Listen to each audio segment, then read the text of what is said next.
Hello friends, welcome to JS analysis centre. दोस्तों, आज के इस वीडियो में डिस्कस करेंगे 26 जनवरी का करंट अफेयर। 26 जनवरी यानी आज है गणतंत्र दिवस। कौन सा? ये 73वां गणतंत्र दिवस है। तो आप सभी को मेरी तरफ से गणतंत्र दिवस की हार्दिक शुभकामनाएं। Happy Republic day. Happy Republic day के अवसर पर मेरे पास आप सभी के लिए एक तोहफा है। 2021 का जो हमारा सालाना करंट अफेयर है उसे बिल्कुल फ्री कर दिया गया है। इसमें 1900 से ज़्यादा प्रश्न हैं। सारे के सारे प्रश्न एमसीक्यूज फॉर्मेट में हैं।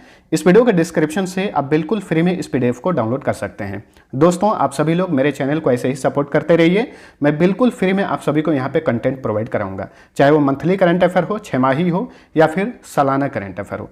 इसके पहले पेड हुआ करता था, लेकिन अब इस चैनल पे जितने भी कंटेंट आप सभी को दिए जाएंगे बिल्कुल फ्री में दिए जाएंगे। तो हमारे चैनल को आप सभी लोग ऐसे ही सपोर्ट करते रहिए। और ये हमारा पहल अगर आप सभी को अच्छा लग रहा है तो वीडियो को लाइक करिए। आपके डिवाइस में जितने भी एजुकेशनल ग्रुप हैं वहां पर हमारे चैनल को शेयर जरूर कर दीजिएगा, ठीक है। और इस पीडीएफ को, इस वीडियो को ज़्यादा से ज़्यादा शेयर कर दीजिए ताकि मैक्सिमम बच्चे जो हैं इसका लाभ ले सकें और इस फ्री मास्टर पीडीएफ को डाउनलोड कर सकें। तो चलिए स्टार्ट करते हैं। पहला क्वेश्चन है, भारत में हर साल 25 जनवरी को निम्न में से कौन सा दिवस मनाया जाता है? तो देखिए, 25 जनवरी को भारत में हर साल 2 दिवस मनाए जाते हैं। एक राष्ट्रीय पर्यटन दिवस और एक राष्ट्रीय मतदाता दिवस। यानी ऑप्शन डी राइट आंसर है, ए और बी। दोनों दिवस का थीम क्या रखा गया है 2022 के लिए, इसे याद रखना है। राष्ट्रीय पर्यटन दिवस 2022 का थीम है rural and community centric tourism. वहीं राष्ट्रीय मतदाता दिवस 2022 का थीम है making elections inclusive, accessible and participative, ठीक है। तो ये दोनों दिवस हर साल 25 जनवरी को मनाए जाते हैं, ठीक है। चलिए अगला क्वेश्चन है, लखनऊ आईपीएल फ्रेंचाइजी ने अपनी टीम का आधिकारिक नाम क्या रखा है? आप सभी को पता होगा 2 नई आईपीएल टीमें बनी हैं। पहले कुल आईपीएल की 8 टीमें थीं, अब 2 और जुड़ गई हैं, यानी कुल आईपीएल टीमों की संख्या हो गई है 10। ये 2 नई टीमें हैं, लखनऊ और अहमदाबाद। तो लखनऊ की टीम ने अपना आधिकारिक नाम घोषित किया है। लखनऊ का आधिकारिक नाम है Lucknow super giants. Option A right answer. क्योंकि 2 नई आईपीएल टीमें बनी हैं इसलिए इससे रिलेटेड जो भी इंपॉर्टेंट फैक्ट्स हैं इन्हें याद रखिएगा। लखनऊ सुपर जायंट्स के मुख्य कोच कौन बने हैं? एंडी फ्लावर, जो कि जिम्बाब्वे के पूर्व क्रिकेटर हैं। लखनऊ सुपर जायंट्स के कप्तान कौन बने हैं? KL Rahul. Lucknow super giants के मेंटर कौन बने हैं? गौतम गंभीर। लखनऊ का मालिक कौन है, यानी लखनऊ टीम को किसने खरीदा है? आरपी संजीव गोयनका ग्रुप ने 7,090 करोड़ रुपए में खरीदा है। वहीं अहमदाबाद फ्रेंचाइजी जो टीम है इसको खरीदा है सीवीसी कैपिटल पार्टनर्स ने 5,625 करोड़ रुपए में। अभी अहमदाबाद की टीम ने अपना आधिकारिक नाम घोषित नहीं किया है। अहमदाबाद के मुख्य कोच बने हैं आशीष नेहरा। अहमदाबाद फ्रेंचाइजी के कप्तान बने हार्दिक पांड्या और अहमदाबाद फ्रेंचाइजी के मेंटर कम बैटिंग कोच बने हैं गैरी कस्टन। चलिए अगला क्वेश्चन है, हाल ही में भारतीय शोधकर्ताओं ने जीनस गनोडर्मा से संबंधित डैश की 2 नई प्रजातियों की खोज की है। तो देखिए, हाल ही में भारतीय शोधकर्ताओं ने जीनस गनोडर्मा से संबंधित कवक की 2 नई प्रजातियों की खोज की है। कवक यानी फंगस, ठीक है। तो जीनस गनोडर्मा की इन 2 कवक प्रजातियों का संबंध नारियल के तने की सड़न रोग से है, ठीक है। और इन दोनों प्रजातियों की खोज किस राज्य में की गई है ये इंपॉर्टेंट बनेगा, इसे याद रखिएगा, केरल में। और इन दोनों प्रजातियों का नाम भी याद रखिए। एक का नाम है गनोडर्मा केरलेंस और एक का नाम है गनोडर्मा स्यूडो एप्लानेटम। चलिए अगला क्वेश्चन है, हाल ही में कौन सा देश विश्व में खीरे का सबसे बड़ा निर्यातक देश बन गया है? तो यह है अपना Bharat. Option C right answer. Bharat जो है विश्व का सबसे बड़ा खीरा निर्यातक देश बन गया है। भारत ने अप्रैल से अक्टूबर 2020 से 21 के दौरान 114 मिलियन अमेरिकी डॉलर के मूल्य के साथ 1,23,846 मीट्रिक टन ककड़ी और गार्किन यानी अचारी खीरे का निर्यात किया और इस तरह से भारत जो है विश्व का सबसे बड़ा खीरा निर्यातक देश बन गया है। चलिए अगला क्वेश्चन देखते हैं, मसाला निर्यात के लिए देश का पहला virtual platform spice exchange India किसने लॉन्च किया है? तो ध्यान रखिएगा, मसाला निर्यात के लिए देश का पहला वर्चुअल प्लेटफॉर्म है, इसका नाम है स्पाइस एक्सचेंज इंडिया। इसे लॉन्च किया है स्पाइस बोर्ड ने। Option A right answer. तो स्पाइस एक्सचेंज इंडिया जो है ये एक 3D वर्चुअल प्लेटफॉर्म है जिसका उद्देश्य आर्टिफिशियल इंटेलिजेंस का उपयोग करके भारत के मसाला निर्यातकों को दुनिया भर के खरीदारों से जोड़ना है। बता दें कि भारत वर्तमान समय में 180 से अधिक देशों को 225 विभिन्न तरह के मसालों और मसाला उत्पादों का निर्यात करता है। अभी हमने बात किया है स्पाइस बोर्ड का, किस मंत्रालय के अधीन ये काम करता है। तो ये केंद्रीय वाणिज्य और उद्योग मंत्रालय के तत्वाधान में काम करने वाली मसालों की एक नियामक और निर्यात प्रोत्साहन एजेंसी है जिसका मुख्यालय केरल के कोची में है।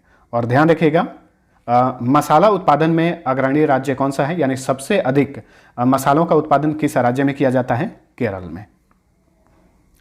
चलिए अगला क्वेश्चन है, कॉमन सर्विस सेंटर्स ने ग्रामीण क्षेत्रों में युवाओं को व्यावसायिक और कौशल शिक्षा प्रदान करने के लिए कौन सा ऐप लॉन्च किया है। तो देखिए हाल ही में भारत सरकार के कॉमन सर्विस सेंटर्स ने एक ऐप लॉन्च किया है, इसका नाम है योग्यता। Option A right answer. किस लिए लॉन्च किया गया है, भारत में ग्रामीण क्षेत्रों में युवाओं को व्यावसायिक और कौशल शिक्षा प्रदान करने के लिए। कॉमन सर्विस सेंटर यानी जन सेवा केंद्र, यह केंद्र ग्रामीण और दूरस्थ क्षेत्रों में ई सेवाओं को पहुंचाने के लिए भारत सरकार के इलेक्ट्रॉनिक्स और सूचना प्रौद्योगिकी मंत्रालय की एक महत्वाकांक्षी परियोजना है। जन सेवा केंद्र यानी कॉमन सर्विस सेंटर की शुरुआत की गई थी 16 जुलाई 2009 को। इसका मुख्यालय नई दिल्ली में है। वर्तमान में कॉमन सर्विस सेंटर्स के चेयरमैन हैं Ajay Prakash Sahni. Common service centre के सीईओ हैं Sanjay Kumar Rakesh. Common service centre के प्रबंध निदेशक हैं डॉक्टर दिनेश कुमार त्यागी।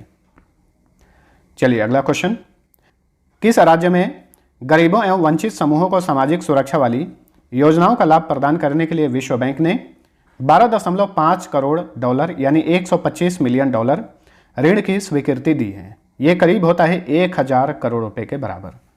तो हाल ही में विश्व बैंक ने पश्चिम बंगाल के लिए लगभग 1000 करोड़ रुपए ऋण की स्वीकृति दी है। किस लिए, राज्य में गरीबों एवं वंचित समूहों को सामाजिक सुरक्षा वाली योजनाओं का लाभ प्रदान करने के लिए।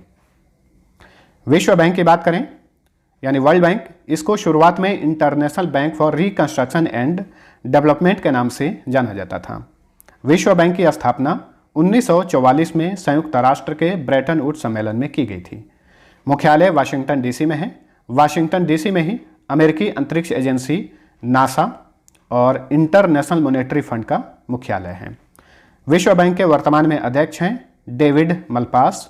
आमतौर पर विश्व बैंक का अध्यक्ष कोई अमेरिकी ही होता है। डेविड मलपास अमेरिका के हैं। विश्व बैंक की प्रबंध निदेशक और CFO यानी चीफ फाइनेंस ऑफिसर है अंशुला कांत, ये भारत की हैं, याद रखिएगा। विश्व बैंक के मुख्य अर्थशास्त्री हैं कार्मेन रिनहार्ट। चलिए अगला क्वेश्चन है, टोक्यो ओलंपिक में एकमात्र स्वर्ण पदक विजेता नीरज चोपड़ा को भारत सरकार ने कौन सा पुरस्कार देने की घोषणा की है।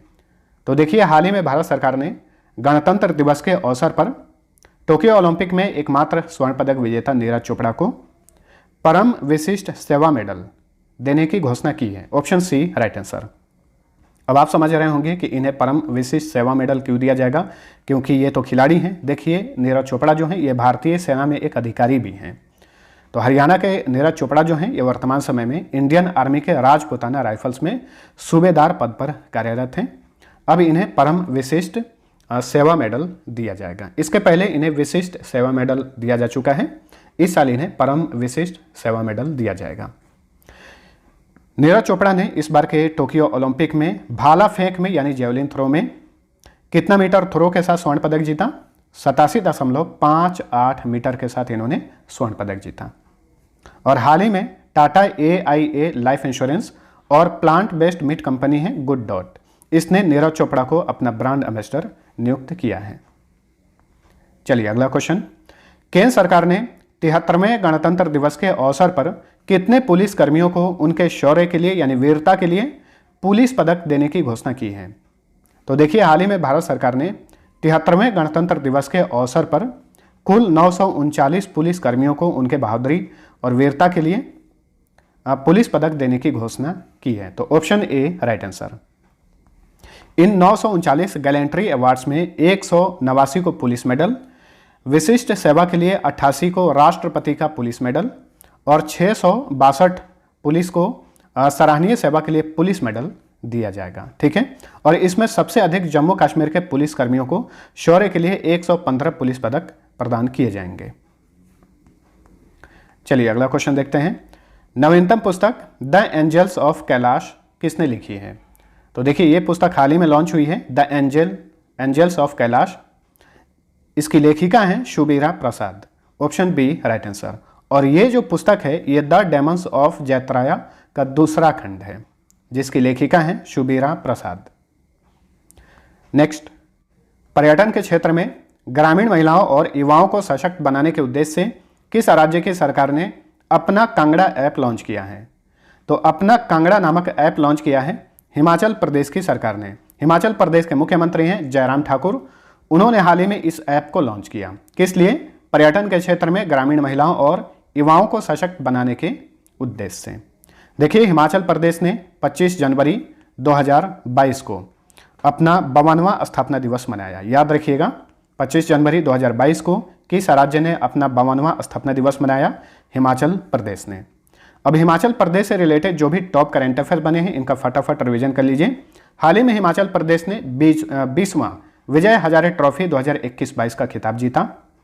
लकड़ी के चूल्हे की जगह देश का पहला 100% LPG गैस युक्त राज्य कौन बना है? हिमाचल प्रदेश। 100% कोविड टीकाकरण करने वाला भी ये देश का पहला राज्य है। दालचीनी की संगठित खेती शुरू करने वाला ये पहला राज्य है।